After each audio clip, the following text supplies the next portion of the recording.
Okay. Not so sorry. All right. All right. So, Mark, it's 2. So I'm going to start the broadcast, and after you heard the announcement, you can take over. Okay? Okay, great. The broadcast is now starting. All attendees are in listen-only mode. Hi, good afternoon all.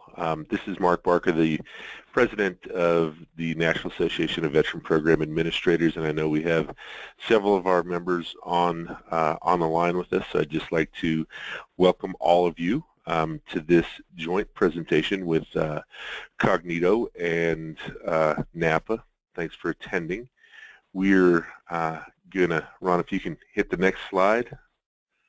I'm gonna cover the few ground rules here. So our presentation today is will be recorded. A copy of the presentation will be sent to everybody on the call after the presentation. Attendees are in a listen-only mode. You do have the opportunity to submit some questions, and you can do those on the right side of your screen there. And then we'd like to hear back from you. We'd like to hear what you've thought of the presentation today, and if you have any comments, you can connect with us on either one of our Twitters there.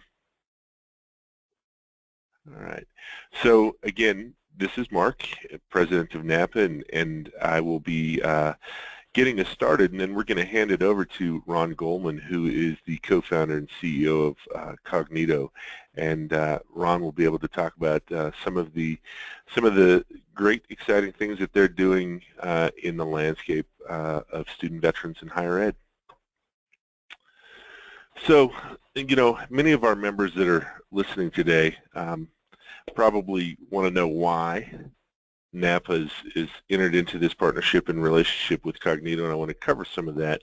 And frankly, it kind of starts at the root of what NAVPA is with our mission. So as we know, and as our NAVPA members know, that we have a mission to promote professional competencies for those folks that are involved in veteran education programs. And I know that I've just paraphrased our mission, but you know that's what we do, and we do that in lots of different ways. So we have a very active legislative body, and I know that Keith is on the phone with us. Thanks for dialing in, Keith. So we know that we have a real robust legislative agenda as a national organization. We have a very strong training organization, so we do a lot of training centered on the SCOs at our conferences, and a lot of good work done there. But we also know that back on our individual campuses that we kind of carry the load, if you will, as a point of contact for a lot of our student veterans. And so, you know, when we think about what our mission is to promote professional competencies, we really need to take a look at what we're doing on our campuses and how we're doing that. And frankly, I think it comes down, in my opinion, it comes down to the conversations that we're having on our campuses and who we're having those conversations with. And as we all know, the folks that are working in this profession, oftentimes we become the go-to person for our student veterans. And regardless of what the question is, what the issue is, what the conversation is, there's an immediate trust factor that's built with our membership on our campuses for our student veterans. So the question becomes, how do we get more folks engaged and involved with our student veterans to be able to have the ability and empower our faculty and staff outside of our offices to have meaningful conversations with the student veterans. And it comes down to those folks that we work with on our campuses to truly kind of understand, have a better understanding of military and veteran competencies and the cultural competencies that exist. So as we move through, that's where we are. That's why we're engaged with Kognito as a professional organization at this time. We feel like in looking at the deliverables that Kognito has put together, the engagement pieces that they've put together for us to utilize on our campuses are really second to none in the landscape in higher ed. So we've reviewed their products and just are very, very, very sold on what it is they're doing. So that's kind of why we are where we are today, and Ron will take you through some of the simulations that have been created and some of the ways that we can help as SCOs, as veteran program administrators, help have the conversations on our campuses to engage more folks, to empower more folks to be able to serve our students. There's some, I think I just discussed kind of the compelling why NAVPA is involved.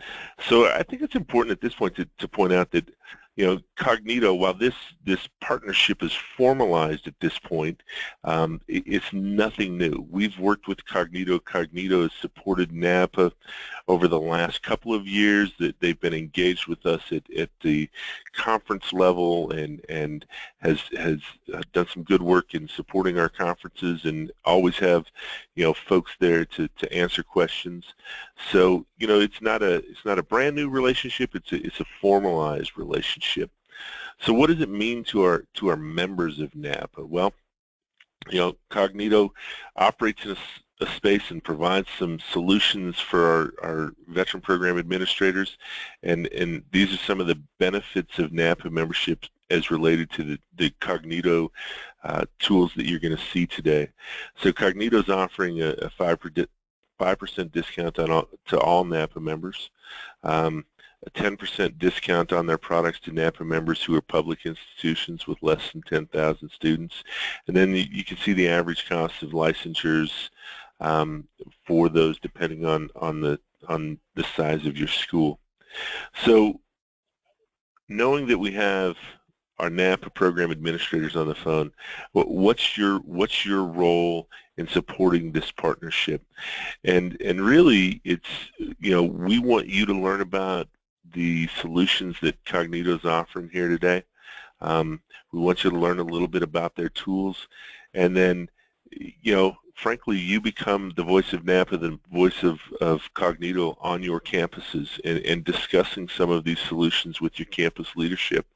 And so that's where we are and what we're doing. We recognize that Kognito has done some great work previously in the landscape of higher ed, particularly centered on things around mental health and support for your LGBTQ students. So those are programs that already exist on probably a lot of your campuses, and we now have the opportunity to bring the veteran discussion as well with a Kognito solution. I think it's really important also to point out, in addition to the commitment to NAVPA that Kognito has shown, they've also done a lot of work with SVA, and as we know from our landscape, SVA is well recognized for the folks that are involved with our organization in a legislative perspective. We know that oftentimes the questions that we get in Washington, D.C. is what's SVA stance on this particular piece of legislation or this program. We know that Ron and his folks at Kognito have done great work with SVA and some endorsement there, some research work. So that's another reason why we felt like it would be a really good fit for NAVPA to partner in with Kognito. That's where we are. So at this point, I think we're going to turn the presentation over to Ron Goldman. Great. Thank you, Mark. Thank you, everyone, for giving us this opportunity to tell you more about how we have been working with many schools to support the need for military cultural competency training for faculty and staff. And it's really part of a larger programs that we have in higher ed, which I'll talk more about. So what I want to do today is take you over the next 15, 20 minutes, kind of explain to you what are those programs. I want to actually demo them for you. As you can see in the snapshot, these are highly interactive programs that uses virtual humans and conversation practice to really enable individuals to know how to better manage these conversations. And I want to show you how these actually work, and then talk about some of the research results that talks about the efficacy of the program. So just quickly about us, before we jump into that, we are a small business based in New York City that really concentrate around building these learning and simulations. We've done a lot of work in higher ed. Mark mentioned a few of those areas around mental and emotional wellness for students, around LGBTQ, and clearly a lot of work around student veterans. We got involved as a company in supporting veterans and military families back in 2011 through a project with the VA here in New York, New Jersey, which was called Family of Heroes, which was aimed at helping military families know how to recognize when their loved one is showing signs of PTSD or distress in terms of adjusting to post-deployment life, and to know how to speak with them about seeking help. And that led us to really recognize the great need also inside higher ed, which is in a place where we have already worked, and you can see the number of colleges. We are at over 500 colleges at this point.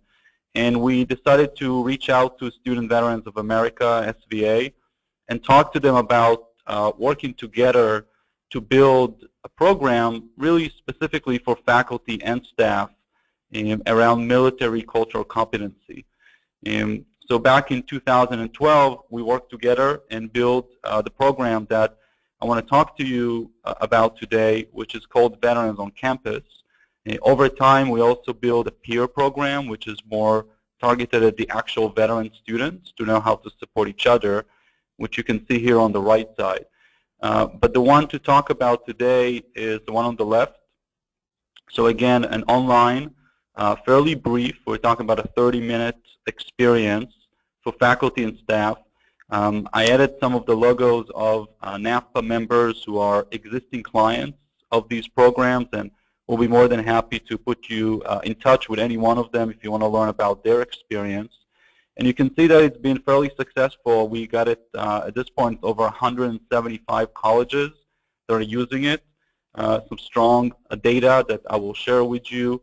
In addition to these NAVPA members, you have large systems like the California Community College, where the entire system have adopted this for their faculty and staff. So really great to see how it's been adopted, and I think just a general recognition of the importance of not just running campaigns to recruit student veterans, but to make sure that once they're on campus, that they really have everybody around, make sure that they know how to best support them in their pursuit of education.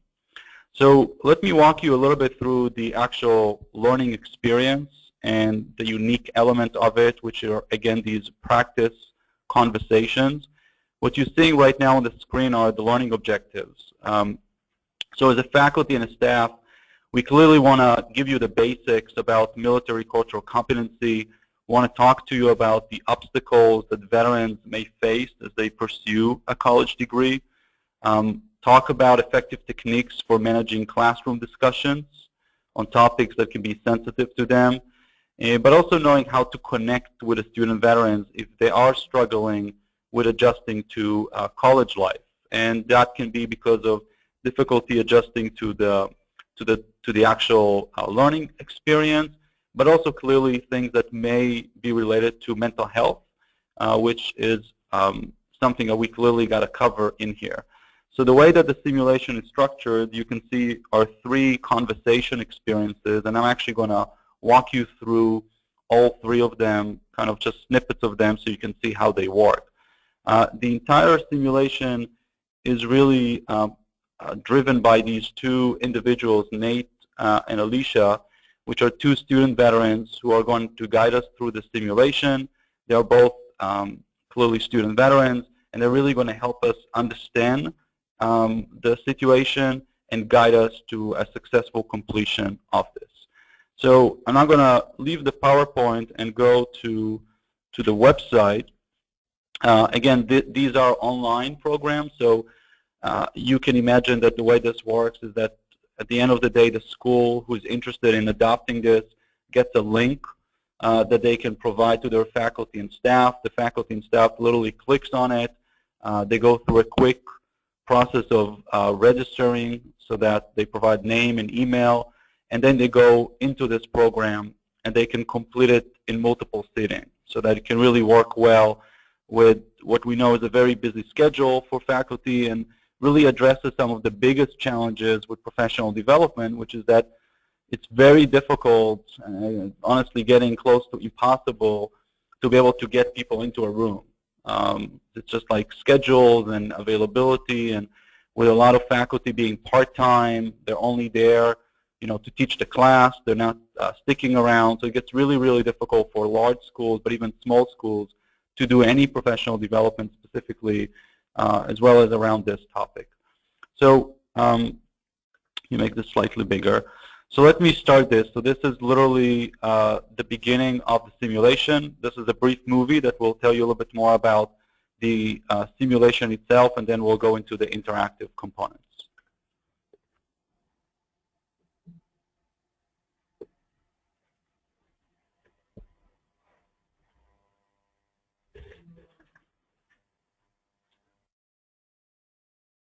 Hi, I'm Alicia. I'm a junior in graphic design and a veteran who served in Afghanistan. And I'm Nate, a freshman in computer science and a veteran from Iraq and Afghanistan. When I tell people I was in the military, sometimes they get ideas about who I am, like they might think I joined because of my politics or something. Truth is, I was young when I enlisted. I just wanted to see the world and serve my country, and I don't have any regrets. I joined because I wanted to go to college.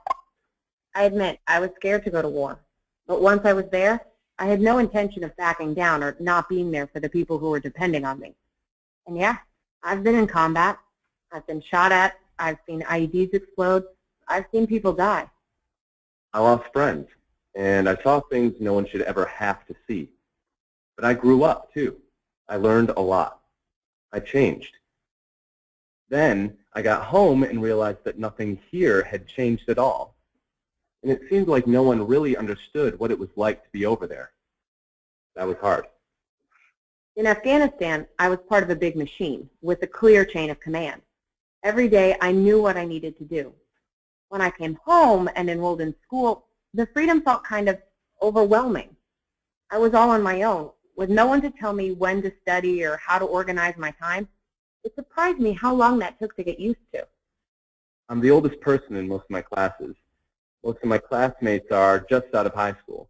But I haven't been in school for 8 years. I mean, I have all of this life experience, but at the same time, I've forgotten how to study for exams. I know what's important in life. I know what I want, and I'm so determined to do well in school and build a good future. And the person I am today, I'm sure I can do it. As student veterans, we don't want to be treated differently from other students. No. But it means a lot when faculty and staff have a little bit of understanding about who we are, what value we bring, and what challenges we face that may be different from other students. In the next 20 minutes, you'll meet 3 student veterans whose military experience is in some way impacting their academic experience. In each student's story, you'll assume the role of a faculty or staff member to see if you can change the course of the story for the better. As we continue, you can use these controls down here to pause, rewind, or adjust the volume. If you need closed captioning, that's right here. And if you want, you can even go full screen. Roll over the menu button to see what section you're in. Whenever you complete a section, your progress will be recorded. So if you come back later to finish, you won't have to start all over at the beginning. Now let's get started. So this was kind of the introduction to the actual simulation, which is what the faculty watches first. And it's really was designed following a lot of focus group with students and working with subject matter experts and faculty to really address some of the misconceptions that they have and set up a clear stage for how important of a role they can play in supporting the student veterans. So then what happens is that we go into each one of the actual stories. And I'll show you kind of the first story, which in this case you're assuming the role of an administrator, and you have this student veteran who's coming to you and starting to ask questions. Let's see how this plays out. Work in a department office. One day, you're sitting at your desk, and in comes this student. He says, "Excuse me, I don't know who to talk to, but I'm in the Army Reserve. I just found out that I'm being redeployed in a couple of weeks, and I don't know what to do about my classes." What would you like to say to this student? In answering her questions, here's some strategies you might use. Getting more information, referring her to someone who can help, or empathizing with her. If you roll over these, you can see specific choices of what to say. Select a choice to see it played out. Right, so this is really the first conversation experience. It's a fairly straightforward one, and as we continue to go, they get more and more complex. But in this case, it's really figuring out how to best address the need of that student. And we give you different options, some of them effective, some of them are ineffective. And a lot of it here is not just to educate you about how to be sensitive on the topic, but also to help you understand about resources that are available for student veterans and a little bit more about what does it mean to be redeployed, etc. So for example, in under getting more information, one of the options you can ask is, can you change your redeployment date? Which, knowing who is on the call, we can all smile when we see that because we know it's ridiculous. It's not like she can actually control it. But you'll be surprised, and you probably know a lot of staff and administrators who do not have any military cultural competency will think that this is a legitimate question to ask. So we're going to give you that option. Let's see what happens when I choose that. Does the Army have any flexibility? Can't you tell them you're in the middle of the semester? No. I mean, they say go, you have to go. I don't have any control over that. Student veterans often have commitments that aren't under our control, like reservist training, deployments, even medical appointments at the VA. So we may need a little more flexibility than other students. Let's return to the conversation, and you can decide what to say next. Right, so here we're back to this, and we can continue to navigate through this conversation to figure out what is the right approach here, which in this case is really referring her, but it's not just referring her, it's referring her to which office, right? So we really use this opportunity to help you, in this case the staff or the faculty, to understand about everything that's available in and outside of the school, including educating them about the fact that individuals like yourself actually exist, which is one of the research questions in the studies, was to see whether, what is the level of knowledge about the point of contact relating to veteran issues in the school. And you probably know this better than me, but what we found is that almost half of the faculty have no clue that that individual exists or who they are. So one of the advantages of this program is to help educate them about that existence. And one of the things that we include in here, and we customize this for each one of the clients, is you can see up here, local veteran support services. When you click on that, that opens up a web page, which we actually customized for each client. And in it, the faculty and the staff member going through this simulation can see who is the point contact, how to reach them, what's the hours in which they work, et cetera, et cetera. So part of this here is really promoting your services within the school itself. So this is the first one. It takes about 4 or 5 minutes to go through this, where you learn some military cultural competency and you learn about referral services.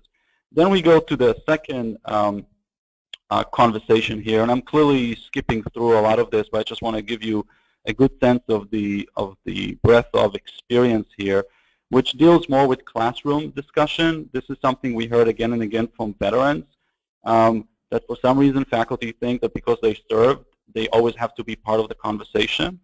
So they will point at them and be like, hey, you're a veteran, what do you think about that? In reality, they don't want to be called into it unless they choose to. And also a sensitivity that the faculty needs to understand about what happens when conversations around the military are occurring in class and how that affects the student veteran.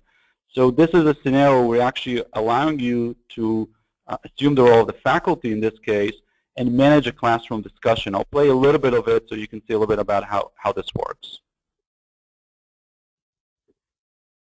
When you talk to a veteran about the military or about recent conflicts overseas, there are a couple of things you should know. First, we're experts about this. We lived it. Some of us may be comfortable having a conversation about it, but most of us feel a little uncomfortable when we hear someone who hasn't been through it telling us what it's like. Second, it's very personal to us. We sacrificed in the service, and while a derogatory statement about the military may seem harmless, it can actually be pretty upsetting to someone who spent a year or more of their lives deployed. Which brings us to our second story. Imagine you're teaching a business class. You're leading a class discussion on a case study the students read about a defense contracting company, when one student raises his hand and says, I kind of had a strong reaction to this case study, to be honest. I mean, when you think about all the money that's wasted on weapons and stuff for the military, and they use that money to lobby Washington, spend even more money on defense, you know, it's almost criminal. how would you like to respond? So I won't walk you through this, but this is one of those sometimes very difficult for faculty to know how to deal with this, because on one hand they want to encourage discussion, on the other hand they are aware that there is a student veteran in the classroom, and therefore that there is a certain level of sensitivity that they do need to show. So it can be everything from ask for other input, you know, or literally say, hey, we have a veteran here, maybe he would like to share his opinion. Clearly not an effective technique, but we'll let you play it and see how it plays out and how it impacts the veteran. Or to start sharing your own opinion and say, yo, I agree or I disagree, which is, again, clearly not the right approach here. So this is the second story. And then we get to the third one. The third one is really the one where we want to give you the ability to have a one-on-one conversation with a veteran student who has been really experiencing very much a challenge in adjusting to college life. And let me open it up. The student is Chris. I'm going to try to play the backstory for you so you can see a little bit more about how this works. Let me just redo this. Sorry for that. Okay, here we go. All right. So let's hear the backstory, and then you can see the actual interaction. Most student veterans you meet won't seem any different from other students. But a few might show warning signs of psychological distress. For example, imagine a student who's often late or absent. During class, he seems restless, stirring in his seat or even going in and out of the room during class. He seems easily startled and sometimes doesn't appear to be paying attention in class. Maybe he turns in assignments late or incomplete, or does poorly on exams, even when you know he understands the material. He might even seem agitated. Maybe you saw him have an outburst of anger at some point. He might also seem overly concerned with structure, asking for excessive clarification about exams and assignments. Though these individual warning signs don't necessarily indicate a problem on their own, a combination of these signs could suggest that a veteran might be having trouble adjusting to life back home, or even indicate a more severe condition, such as post-traumatic stress disorder or traumatic brain injury, which can cause trouble concentrating and processing information. It's hard for you as a faculty or staff member to know what's causing the behavior, but you are in a great position to notice and take action. Trust your instincts. If a student is putting a lot of effort into class but doesn't get corresponding results, then it's good to be worried and talk to the student to see what's going on. Which brings us to our last story. Chris seems to try hard to do well in the course.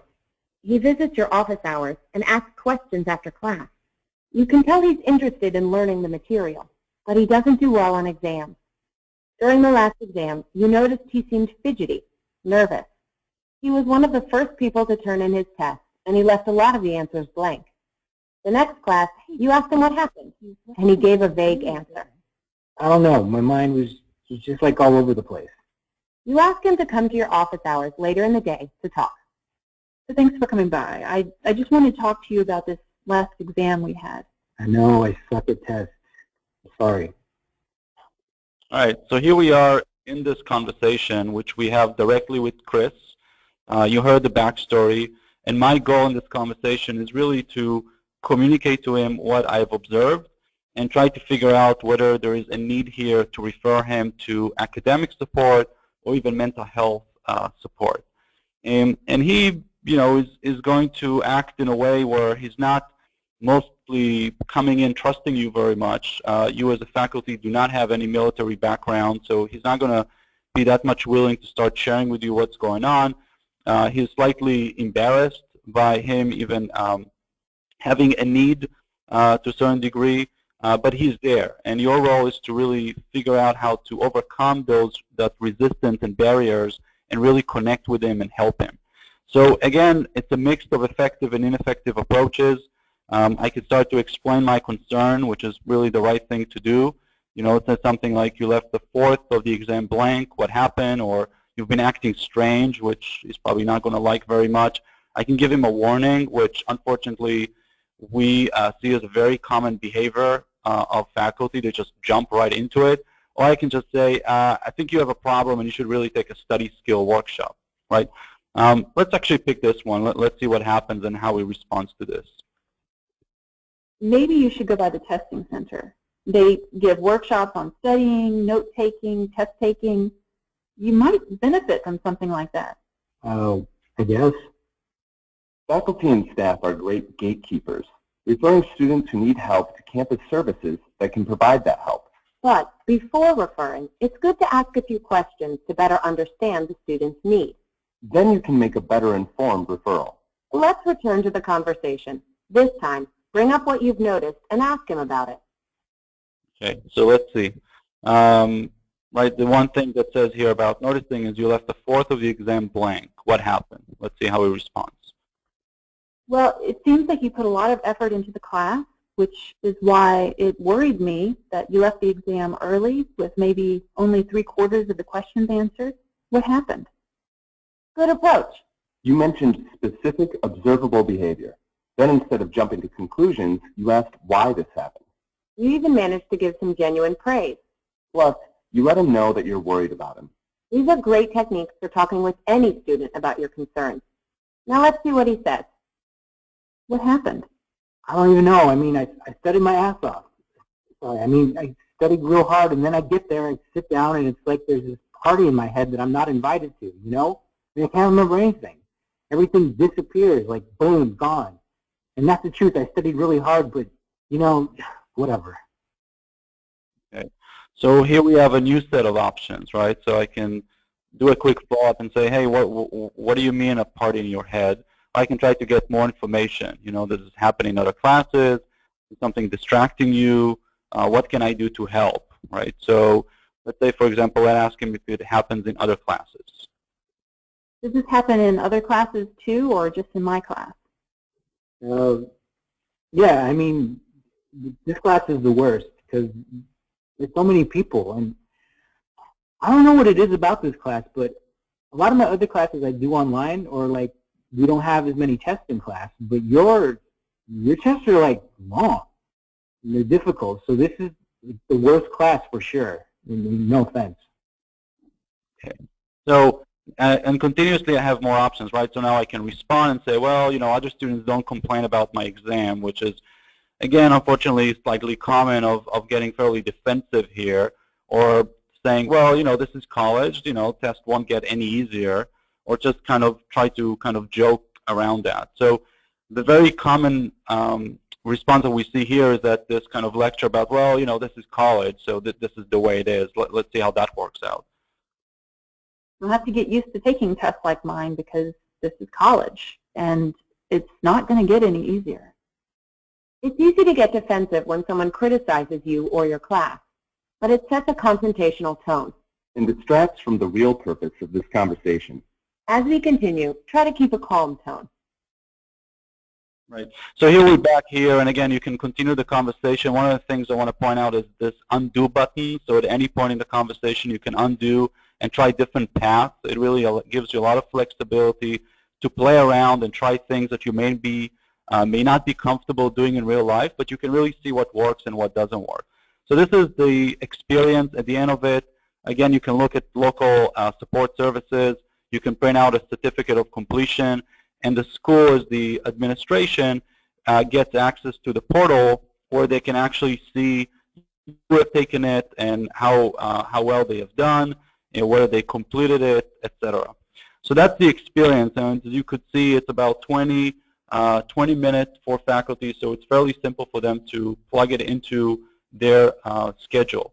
So one quick thing before we get to questions, if you guys have, which you can submit on the right side of your screen, there's a questions box where you can just type them in and we'll start addressing them shortly, is about the results. So I mentioned a lot of schools using it, a nice number of NAVPA members, but the clear question is this really driving changes in attitude and skill and even behavior by faculty? So this is a study that was conducted with almost 300 faculty in 11 schools. It was actually replicated by SVA, by Chris Kate, who's the head of research at SVA recently, with similar results. And it involved running participants through the simulation and then doing follow-ups 4, 6, and 12 months after that.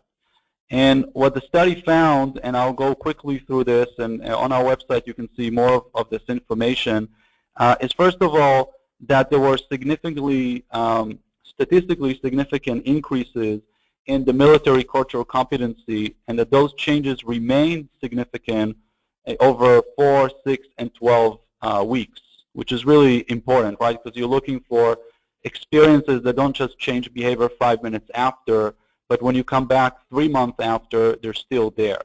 And military cultural competency we define in this case as understanding common challenges facing the students, talk to them about the military service, refer them to appropriate campus offices, and manage classroom discussions. And this is now kind of just to show you some of the other things. You can see the pre, which is before the simulation, post is right after, and again a 3-month follow-up, in terms of changes in how they rated their preparedness to recognize, discuss, and motivate student veterans.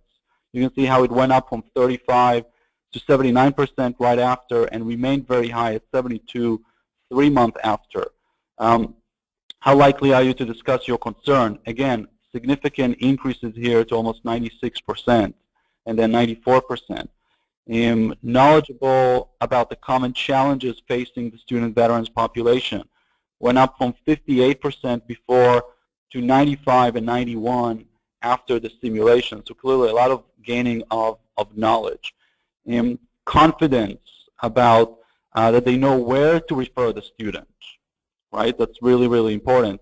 So 75% before agreed with that, and it went up to almost 100% once they've taken the simulation. This I mentioned to you before. I think it's really important.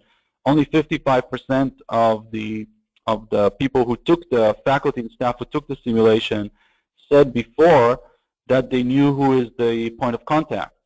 After taking the simulation, it went up to 77%, and 3 months after went up even more to 82%. So again, the value here is not just about the skill and the motivation they gain, but the knowledge about you as the POC, but also services that are available that they can talk with the students about. And in general, the learning experience seems to be something they really enjoy. I think the interactive element here plays really well. A lot of them, 97% said that they will recommend it to their colleagues. 95% said that it's based on scenarios that are really relevant for them. And the last one, which I think is really interesting, is that almost 100% agreed that it is part of their role. And I think that if you ask faculty and staff before they engage in an experience like this, whether they think it's part of their role, you're not going to get 100% of them saying yes. And I think that's, again, one of the reasons why it's so important to get faculty and staff through programs like this. And in this case, we can see an increase to this 99% level, which is really, really impressive for us to see. So this is the result. I mentioned a little bit about the login. This is how the login looks for one of the schools. In this case, it's the California Community College. It's online, available at any time. The faculty can go, open an account, and access it. And the school itself, for example, when we work with the Counseling Center, the VP of Student Affairs, the Veteran Services Office, they don't just get a link from us, and I think this is important to know. I mean, getting out to faculty and staff and encouraging them to engage in this brief but very valuable experience is not necessarily very simple. And we know that. And that's why we have built a whole suite of services and materials to help make that very easy for you. And that includes a client experience team, which we have here at Kognito, that will work with onboarding the school and providing them with a number of materials, everything from PowerPoint to flyers to language to put in an email on your social media or your website that can be used very much as a turnkey solution by you to get the word out to the faculty and the staff about the existing of this program, whether you do it or whether somebody else does it. So really get very much involved in helping you be successful, and not just by saying here is a link to a great experience. And all the technical support is taken care of by us, and that's one of the things we hear again from schools is that this is completely hosted by us. So there's no requirement for you to get your IT team involved in this. It is pretty much out-of-the-box implementation in that case, and it's something that we have done now with hundreds of schools. So we have a lot of best practices that we bring and that we know how to work with them. So that is the program by itself. I think we have some time for any questions that you may have. And what's on the screen right now, beside our contact information, is also the fact that if you want to learn more, it's very easy for you. You can go to this link, which you can see up here, which is a web page on our website. That can give you more information about the program and even access to a demo. I know that Mark and his team is working on some updates to their website, which will also feature information about this program. And if you want to get more specific information, then please call us. You can contact me or Adrian, who manages all of our programs around the veterans on campus. So with that, let me maybe open up the floor for questions. There's a few here. And Mark, I think the first one is for you. If you could address that. The question here, I think you covered it a little bit, but maybe you can go into more, is what are you expecting the NAVPA members who are on the call and others, what would you expect them to do with this information in terms of, I guess, encouraging the school to consider this? Could you elaborate more about that?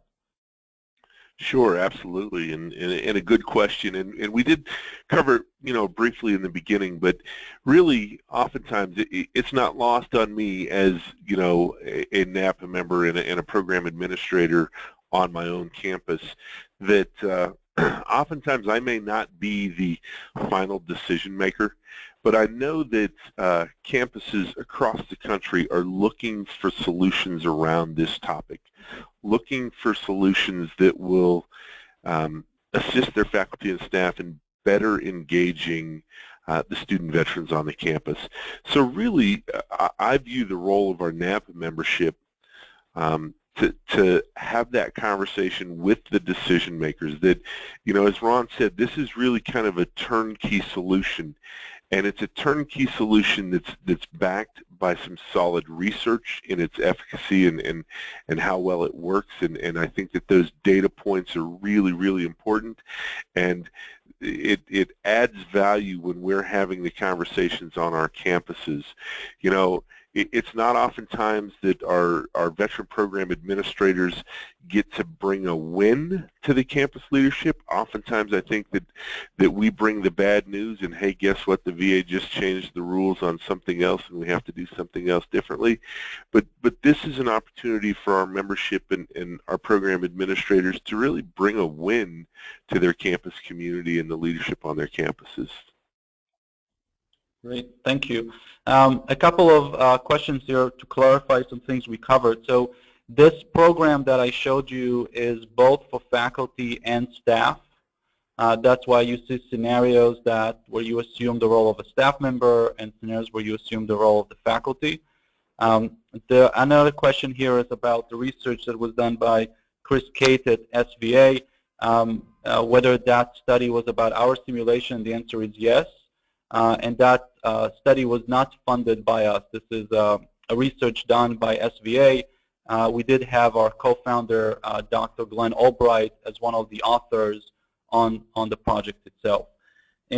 Another question here is about the cost of the program and how this actually works. So again, more than happy, please reach out if you want specifics, but in general, what we do to make life easy for school is that they purchase from us a one or multiple year license to make the program available to all of their staff and faculty.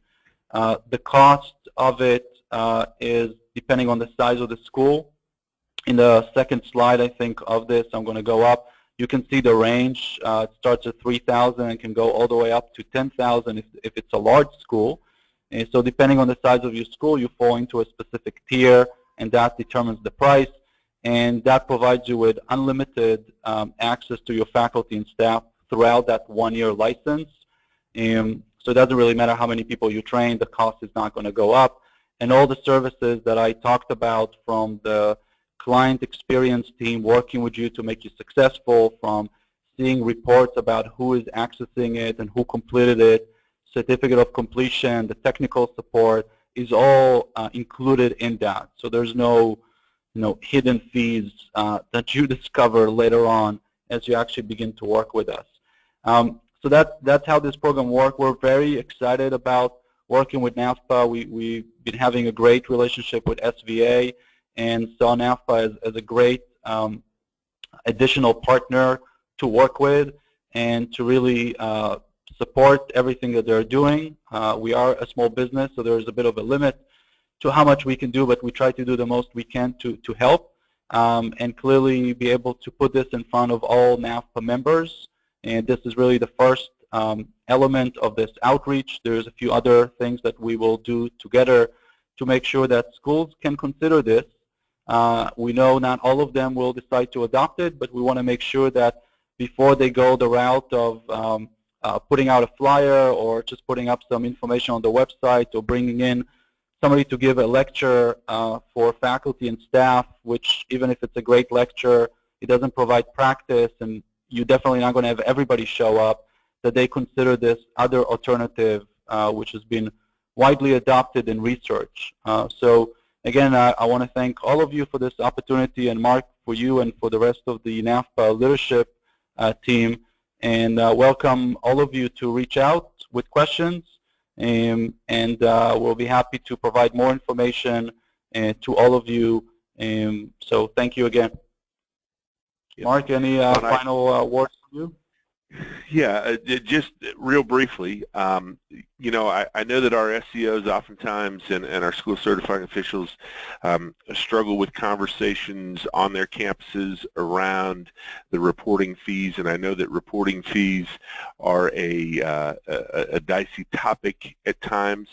But, you know, this is certainly, in my opinion, in the opinion of Student Veterans of America, this is, you know, the solutions and the products that Kognito has in our landscape are certainly would be a good investment of some reporting fees. And then I just want to close the conversation from my perspective on just, again, thanking Kognito for their ongoing support and the opportunity to partner with Ron and his team, and then, you know, also thanking our membership that participated today. Great, thank you very much.